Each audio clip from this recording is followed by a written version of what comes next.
بہت شکریہ.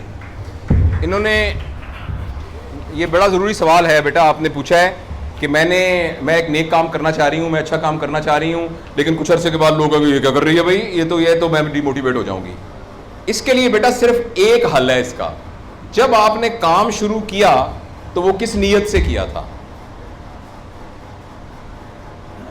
اگر آپ نے کام شروع کرتے وقت یہ نیت کی تھی کہ اس کی وجہ سے سارے لوگ میری تعریف کریں گے, پھر آپ ڈی موٹیویٹ ہو جائیں گے.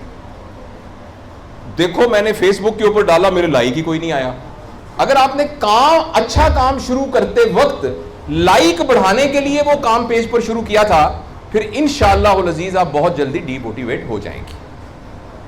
موٹیویٹ رہنے کا مقصد یہ ہے کہ جب بھی آپ اچھا کام شروع کریں پہلے اکیلے میں مراقبہ کریں, تہجد میں بیٹھ کے اپنے آپ سے پوچھیں یہ میں نیک کام کیوں کر رہی ہوں, رائٹ. جس پرپز کے لیے نیک کام کر رہی ہیں اس پرپز کو مد نظر رکھیں, اس کے آؤٹ کم کو مد نظر نہ رکھیں. فرض کریں آپ یہ سوچیں میں یہ نیک کام اس لیے کر رہی ہوں کہ میرا خدا مجھ سے راضی ہو جائے, اور آپ نیک نیتی سے کام کر رہی ہیں, تو آپ کی پوسٹ کے اوپر کسی نے لکھ دیا یہ تو ایسے شو مارنے کے لیے کر رہی, تو آپ ڈسہارٹ ہوں گی؟ آپ کبھی بھی ڈسہارٹ نہیں ہوں گی. تو جو بندہ نیک کام کرتا ہوا ڈسہارٹ ہوتا ہے وہ اپنے پہلے پرپز کو ریوائز کرے. وہ تو کر ہی رہا اس لیے تھا کہ لوگ تعریفیں کریں, تو پھر تو یہ تو آپ تو پھنس گئی. تو اس کا حل یہ ہے, نیک کام کرنے کے لیے سب سے پہلے اپنی نیت کو پکڑیں. میں بات لمبی ہو رہی ہے لیکن یہ بات بہت ضروری ہے, خاص طور پہ آپ لوگ مجھے لگ رہا ہے کہ کسی ایک گروپ اور آرگنائزیشن سے اٹیچڈ ہیں جو کہ ریفارمر کے کام کرتے ہیں. ہمارے ذمہ 3 کام ہے بس. پہلا کام یہ ہے ہماری نیت بالکل ٹھیک ہو, ہم جو کام کر رہے ہیں ہمیں کلیئرلی پتا ہو کہ میری نیت کیا ہے. دوسرا یہ ہے کہ میں ہارڈ ورکنگ ہوں, میں محنت سے جینا چراتا ہوں. اور تیسرا میری ڈائریکشن ٹھیک ہو.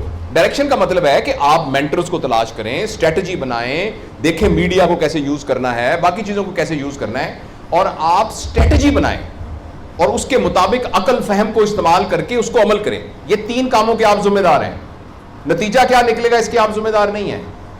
اگر ایسا ہوتا تو جو بدر میں صحابہ جنہوں نے مارے کھاتی دیکھی, جن کے سامنے ان کی بیٹیوں کو شہید کیا گیا, جنہوں نے بالکل قسمہ پرسی دیکھی, ایک دن کھانے کو ہوتا تھا اگلے دن کھانے کو نہیں ہوتا تھا, اور بدر میں جا کے وہ شہید ہو گئے, ان کو کیا فائدہ ہوا جی اسلام کا؟ لیکن کیا بدر میں شریک ہونے والے کسی ایک صحابی کا کوئی مقابلہ کر سکتا ہے دنیا میں؟ حالانکہ انہوں نے تو کوئی پرپز اچیو نہیں کیا, ان کے تو کوئی فیس بک پہ لائکنگ نہیں آئی, ان کو تو نہیں کیا, اس لیے کہ وہ بنیاد کا پتھر بنے. تو میرا آپ کو مشورہ ہوگا کہ آپ باڈی لیول پر, جو میں نے کہا تھا باڈی لیول پر زندگی گزارنا کوئی بری بات نہیں ہے. آپ موبائل کے ذریعے کیلیں ٹھوکنا چاہیں آپ ٹھوکتے رہیں. میں سوری ذرا لفظ سخت بولنے لگا ہوں, گدھا بن کے زندگی گزارنے میں کوئی حرج نہیں ہے, گدھا ہونا کوئی گناہ کا کام نہیں ہے. لیکن یہ بڑی حماقت ہوگی کہ ہم گدھے نہ ہوں مگر زندگی گدھوں والی گزاریں. میری بات سمجھ رہے نا؟ اگر ہم ہیں ہی گدھے پھر تو گدھے بن کے زندگی گزارنے میں کوئی حرج نہیں ہے. لیکن اگر ہم انسان ہیں تو پھر ہم اس لیول پر زندگی نہ گزاریں. ہم ڈی موٹیویٹ اس لیے ہوتے ہیں کہ ہمارا تو پرپز ہی بنیادی طور پر لوگوں سے تعریفیں کرانا تھا. تو اس پرپز کو ریوائز کریں اگر آپ ڈی موٹیویٹ ہو رہے ہیں. تو یہ ایک یارڈ سٹک ہے کہ شروع میں پلاننگ میں غلطی ہو گئی ہے کہیں.